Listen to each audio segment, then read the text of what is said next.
por favor, ofrezco la...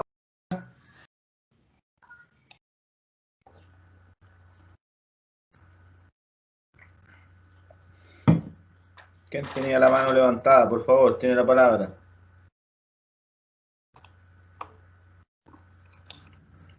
Sí, o cualquiera que quiera opinar, que quiera dar al menos su opinión, Sí, cómo ve su ejercicio como ingeniero agrónomo en un mundo post-COVID. A ver, ¿qué piensan? ¿Alguien se imagina cómo va a estar haciendo su trabajo en un mundo post-COVID? ¿Cuál va a ser el llamado del agrónomo en un mundo post-COVID? agrónoma o agrónoma. Sí, se ¿Qué dicen entiende. las mujeres? Claro, sí, claro. ¿Se entiende? ¿Qué dicen las mujeres, los agrónomas, los agrónomos? ¿Tendrán alguna visión respecto a su labor, a estos conceptos que hemos puesto acá en la palestra para discutir, ¿cierto? Como para comenzar a conversar respecto a qué queremos evaluar, ¿cierto? Cuando hablamos de evaluación de la sostenibilidad de un agroecosistema, debemos discutir al menos, ¿cierto? ¿Qué agricultura es la que necesitamos hoy día? O qué agricultura es la que entendemos como sostenible, ¿cierto? ¿Cuál es esta agricultura sostenible que cuida al menos, ¿cierto? Que protege y ojalá que recupere la biodiversidad de los ecosistemas naturales. ¿Cuáles son estos diseños de los agroecosistemas que tanto hablamos y de cuáles son las técnicas que se imparten allí? ¿Cuál es la forma? ¿Hay más formas? ¿Cuáles son los caminos? Agroecología nosotros lo planteamos ya como uno que nos puede guiar, que nos puede hacer avanzar en este camino hacia la sostenibilidad. ¿Qué creen ustedes con 5 años ya de academia, 5 años de formación en su currículum? ¿Cuál es su opinión?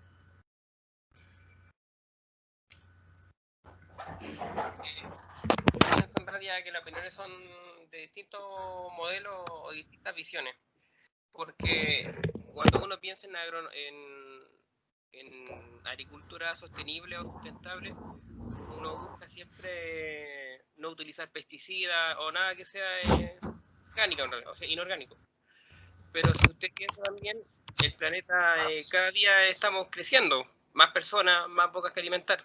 Entonces, algo sostenible es como, se ve como algo poco productivo, en realidad, para la cantidad de gente en realidad, porque para el 2050 la cantidad de personas que va a haber en el planeta, según lo que están diciendo, según estudios, el planeta no dará abasto en realidad, con tanto alimento. Pero si usted ve en otro estudio, también está diciendo que el planeta también se desperdicia mucha comida, digamos, hay mucha comida mal distribuida en realidad. Entonces, son como algo que como que se contraponen y a la vez como que se intentan como justificar. Entonces como que se busca como no lo sustentable para abaratar gastos, pero a la vez también es como positivo y negativo, en realidad. Ok, ¿alguien tiene algún otro comentario? ¿Alguien que no esté de acuerdo, que esté de acuerdo con Galo? Yo creo que la parte sustentable es difícil integrarla. En el mismo caso de la universidad, muchas veces es poco comprendido el ciclo de la sustentabilidad para personas que no son del agro. Me imagino que en una empresa debe ser muy complejo cambiar, ya que su costo es súper bajo y en cambio utilizar una alternativa agroecológica el costo es demasiado amplio y una persona que no tiene conocimiento no lo va a entender y lo va a cuestionar.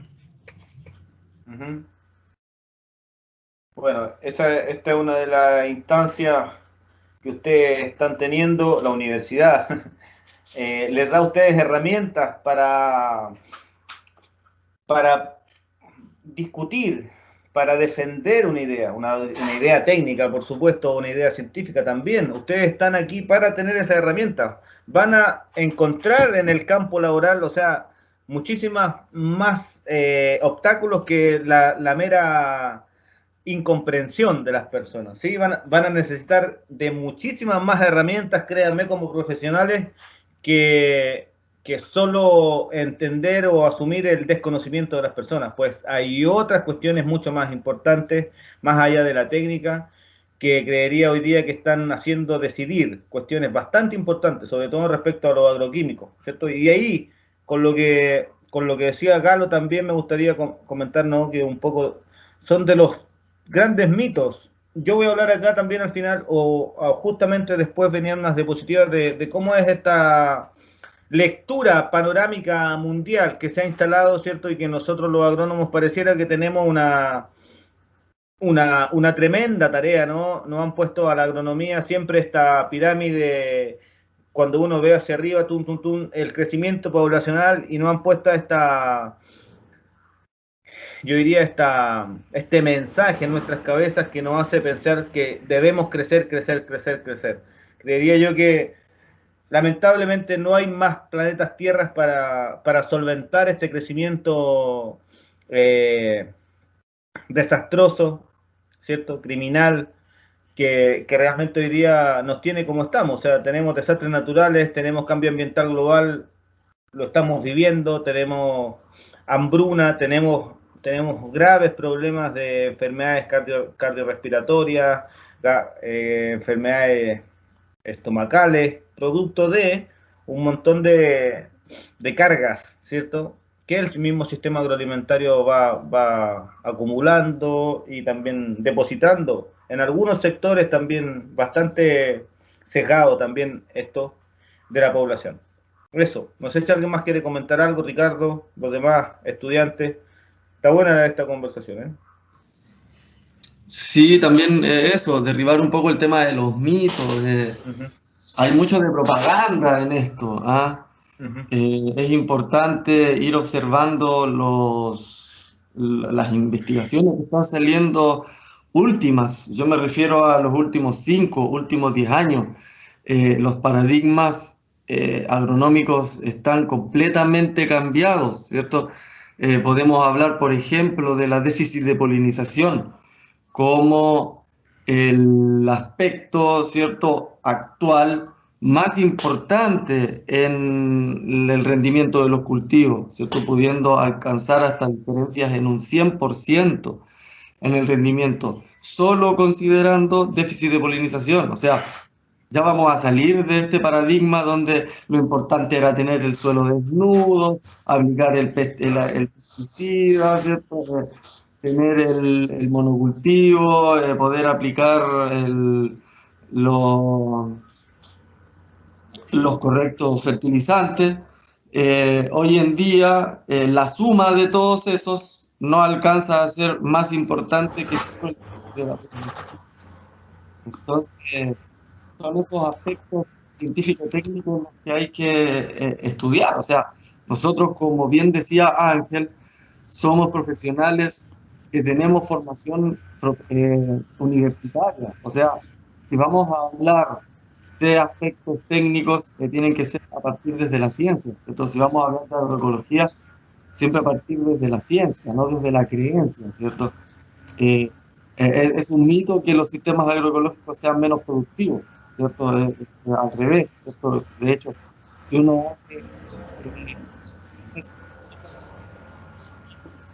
considerando un montón de externalidades. Si hiciera esa externalidad, dejaría de ser incluso hasta rentable. Entonces, hicimos un análisis considerando balances energéticos y no económicos. Es también funcional. Ya considerando al menos el costo económico como costo energético. Profe, disculpe, pero se le escucha todo cortado, no se entiende nada. Tiene el problema con internet, parece. Sí, hay otro... Bueno, eso. Esa era lo que quería decir. Igual muchas gracias. ¿Alguien tendrá algún otro comentario, pregunta de estos conceptos que acabamos de mirar? Nos queda bastante que conversar, en verdad.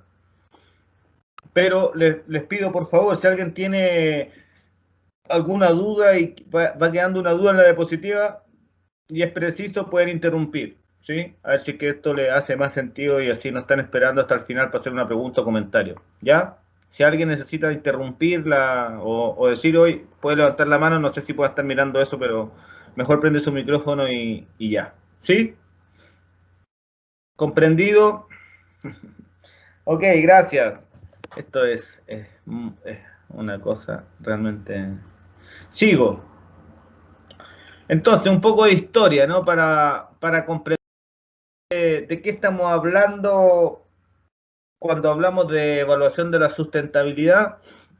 Si nosotros tuviéramos la posibilidad de ir en el tiempo 50 años atrás y dijéramos, hey, vamos a evaluar la sustentabilidad de la agricultura, habría sonado un eco, pero gigante. Nadie hace 50 años atrás estaba mirando la agricultura. Comienza recién esto en el 80 a hablarse de la sustentabilidad agrícola. Recién comienza el concepto sustentabilidad, fíjense, ¿sí?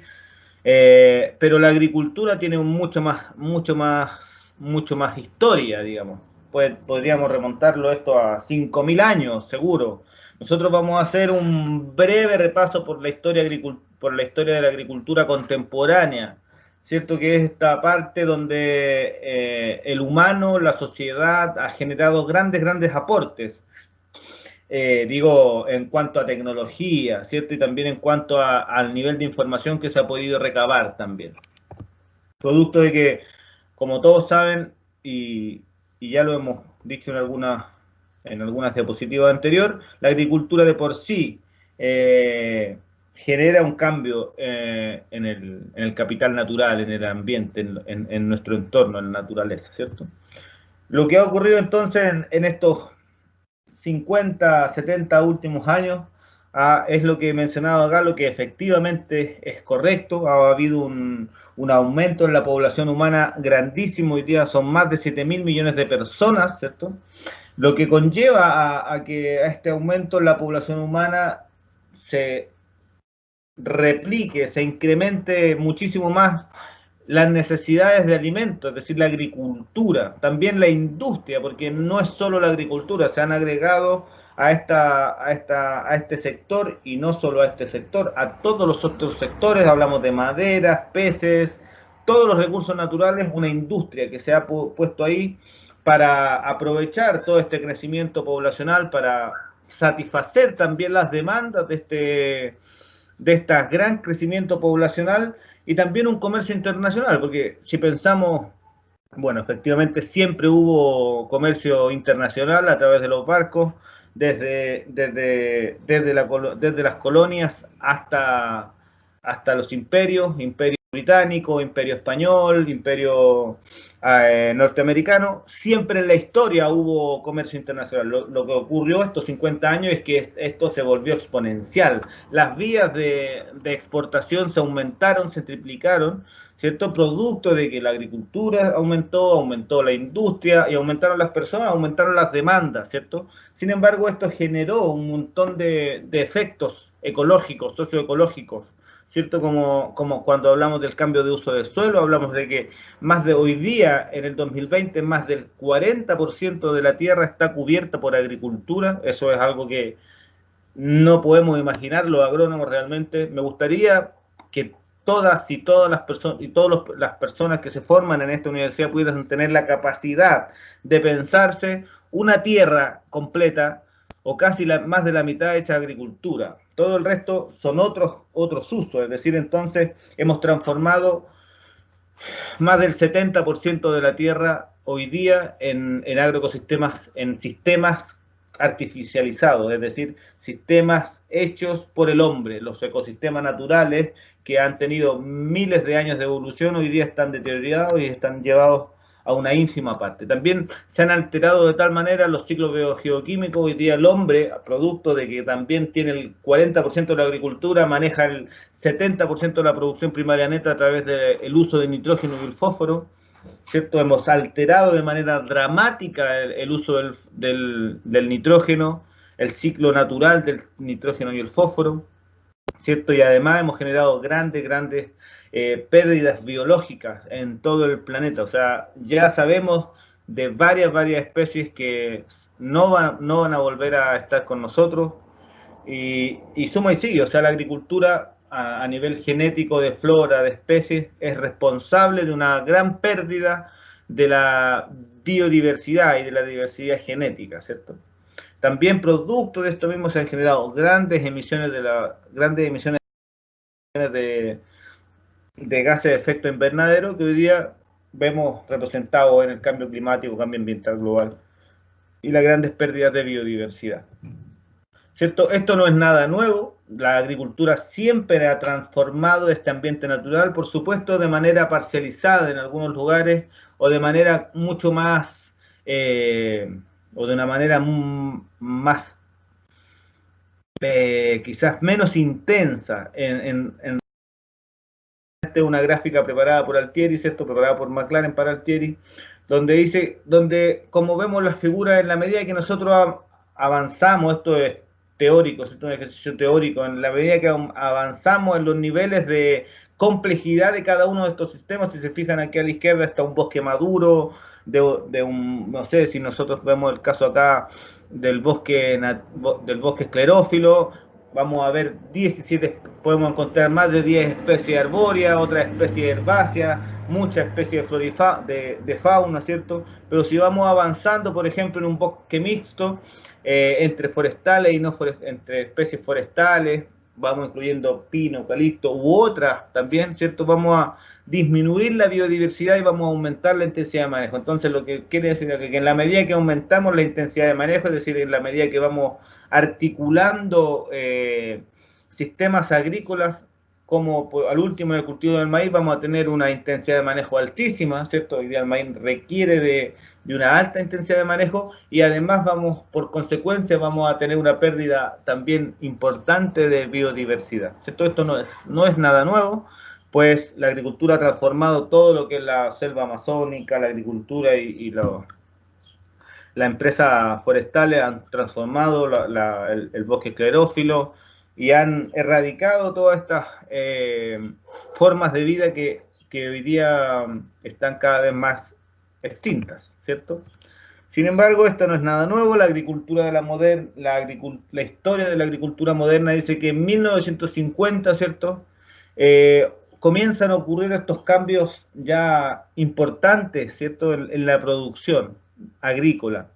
Vemos cómo en cada una de estas curvas, ¿cierto? Si se fijan desde 1950 hasta el 2000, hubo un gran aumento en la química, en la agronomía, en la mecanización. Hasta el 60, un poco la química y la agronomía fueron grandes impulsores de la producción y respecto a su contribución, ¿cierto? Y ahí entonces, luego del 70, en el 80, comienzan los híbridos de variedades mejoradas, ni hablar lo que significa esto en nuestra región, y ya desde el 90 en adelante comienza la biotecnología a ser la que impulsa o la que genera ya mayor contribución respecto a las otras ciencias o a las otras ramas de esta especialización para la adopción de tecnología y su contribución a la producción. Sin embargo, lo que nosotros vemos acá como una manera gráfica desde las ciencias sociales, ¿cierto? Autores como Leff o Porto, Goncalves, entienden que desde el 50 o justo ahí en el 50, cuando se comienza a hablar de agricultura o de revolución verde, ellos ven ahí una ruptura metabólica, ¿cierto? Una reapropiación social de la naturaleza. Ocurre un fenómeno que transforma todas las formas de hacer agricultura una única, ¿cierto? Donde comienza la agricultura convencional, extensiva, ¿cierto? A regir y a expandirse por todo el planeta. Comenzamos entonces en el 50 ya a hablar de revolución verde, donde hoy día la monopolización o la atomización de la alimentación es algo evidente. Solo 3 especies lideran el 70 o el 80% de la producción de granos. Hablamos de arroz, trigo y maíz, ¿cierto? Pues producto de esta revolución verde se trabajó en el mejoramiento, se solucionó la tendidura en trigo, ¿cierto? Que era una enfermedad que apaleaba y realmente disminuía las producciones de manera considerable. Y esta persona, Norman Borlaug, quien fuera premio Nobel en algún momento fue uno de los precursores de esta revolución verde, ¿cierto? Y que además esta revolución verde no era solo esta semilla, sino también hablaba de un kit. Esta revolución verde entregaba todo lo necesario para producir plantas grandes y productivas, ¿cierto? Hablamos de fertilizantes químicos, fitosanitarios químicos, semillas, maquinaria y todas estas que nosotros mencionábamos acá como tecnologías que fueron mejorando la producción. Todas estas iban juntas en un paquete y esta persona, Norman Borlaug, entregaba, ¿cierto? O la ONU a través de todos sus programas y la FAO a través de todos sus programas de desarrollo agrario fueron masificando este modelo. Y algunos ya, fíjense la fecha posterior a toda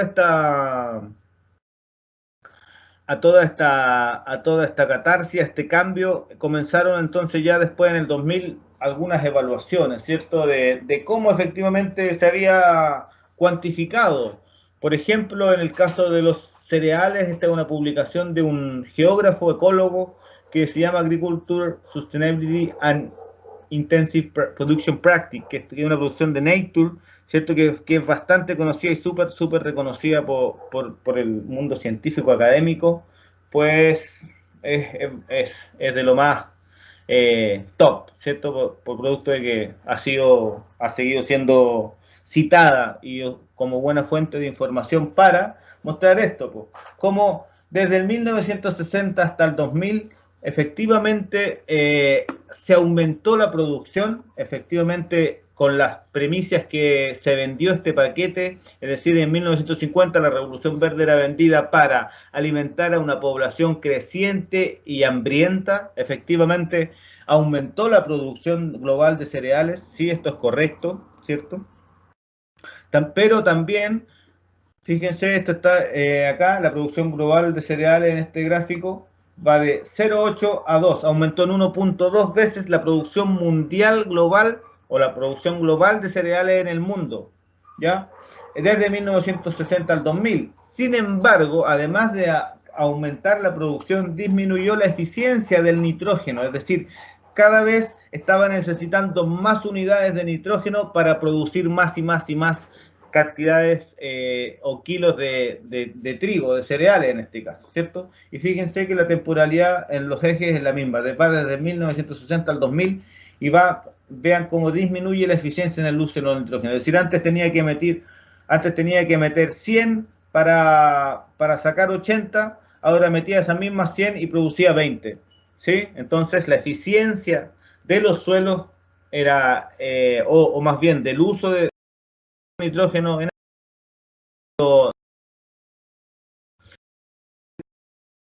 aumentó la producción, pero ¿qué pasó con el hambre? Esto es 2010, ¿cierto? Sin embargo, aumentó la población y esta premisa con la que se vendía esta revolución verde no ha sido cumplida. Y efectivamente hoy día, en el 2010 seguía la población pobre aumentando y fíjense ahí también los desnutridos. Es decir, la población desnutrida ha incrementado globalmente en un 9% a pesar del aumento del 12% de la producción desde el 90 hasta el 2010, ¿sí? La premisa esta de que iba a satisfacer el hambre no ha sido cumplida y aún no es cumplida, ¿ok? Otras externalidades que nosotros quisiéramos poner también en discusión. Bueno, efectivamente aumentamos la producción, disminuimos el uso de nitrógeno, pero ¿qué pasó con todo el entorno? O sea, ¿qué pasó con los insumos?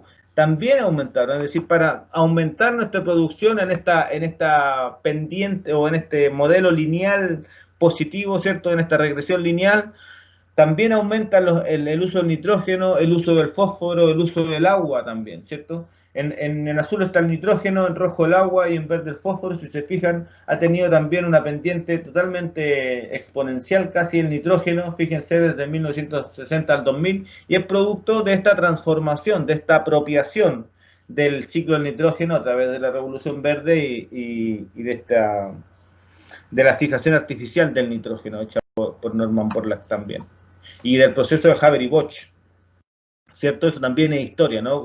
Cuando en 1920 y 30, cuando Chile era el mayor productor de guano, ¿cierto? El mayor de salitre, efectivamente exportábamos en el auge del salitre, luego vino la síntesis química del nitrógeno y comienza esta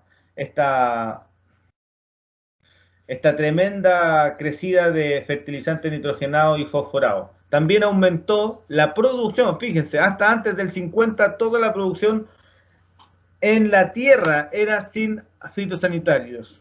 Desde el 50 hasta el 2000 se triplicaron la importación y la producción de pesticidas. Fíjense que están muy correlacionadas ambas líneas de tendencia, la de producción y la de importación desde 1950 hasta el 60.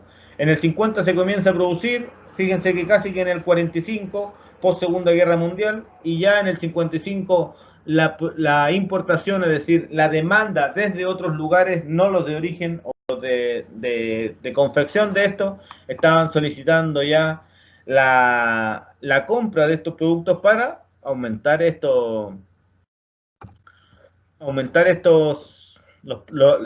primicia de productividad, ¿cierto? De aumento de la productividad casi que imparable.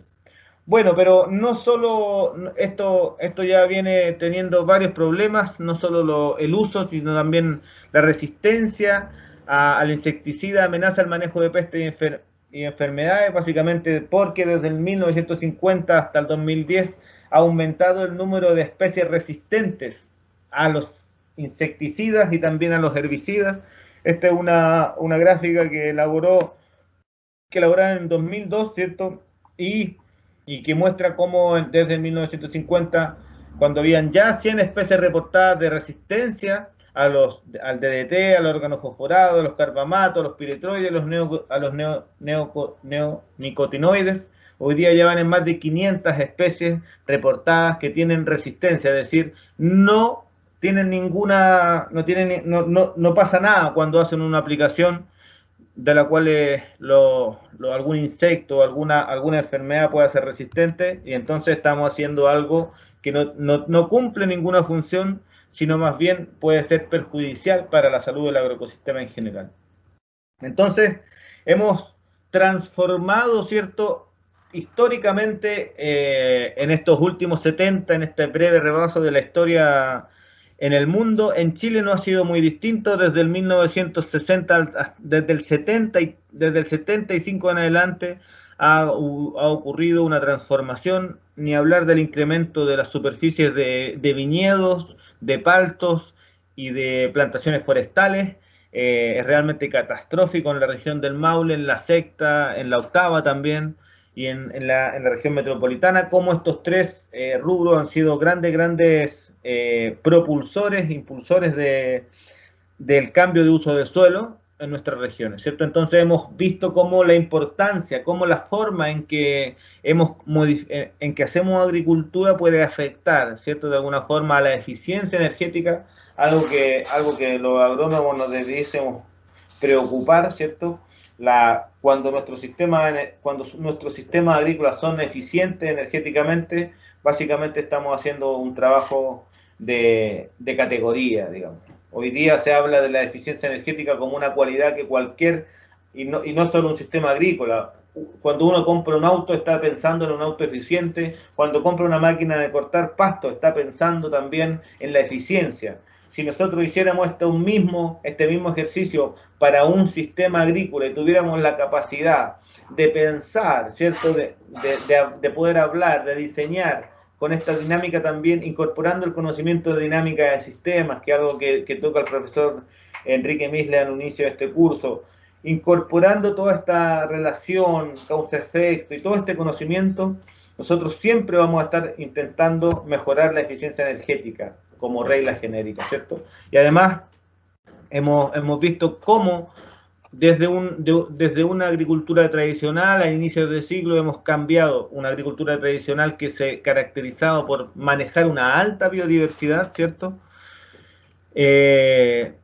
con una alta eficiencia y una muy baja dependencia de insumos externos, hemos transformado esta forma de hacer agricultura a una agricultura convencional, intensiva, extensiva, que se caracteriza por una baja eficiencia energética y una alta demanda de nutrientes.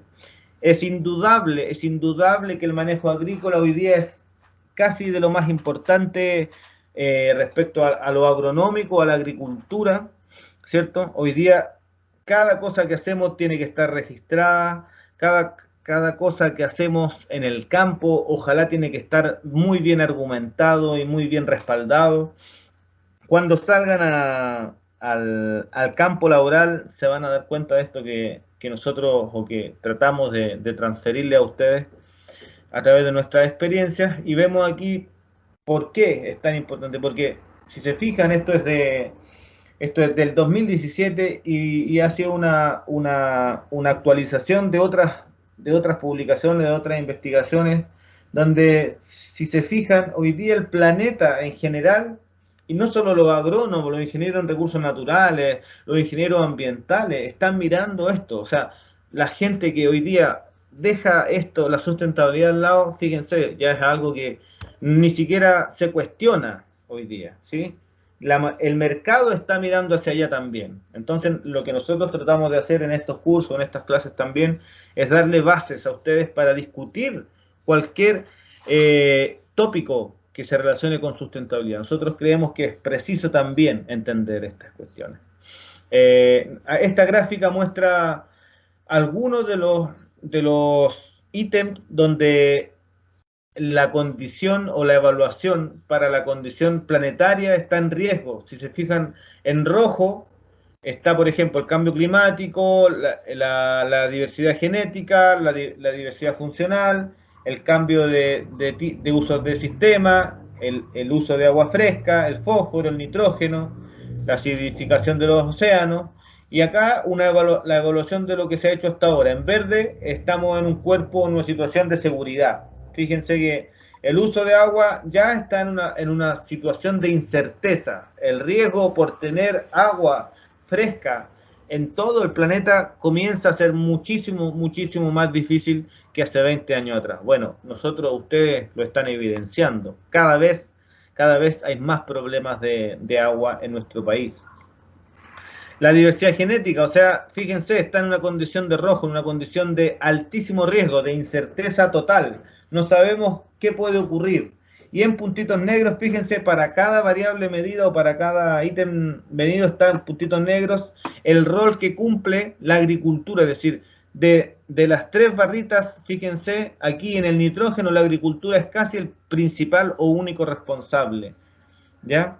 Lo mismo para el fósforo y algo muy, muy parecido a la diversidad genética, es decir, la agricultura es responsable de gran parte de todos estos fenómenos que alteran, ¿cierto?, el funcionamiento normal o el funcionamiento idóneo de nuestro planeta.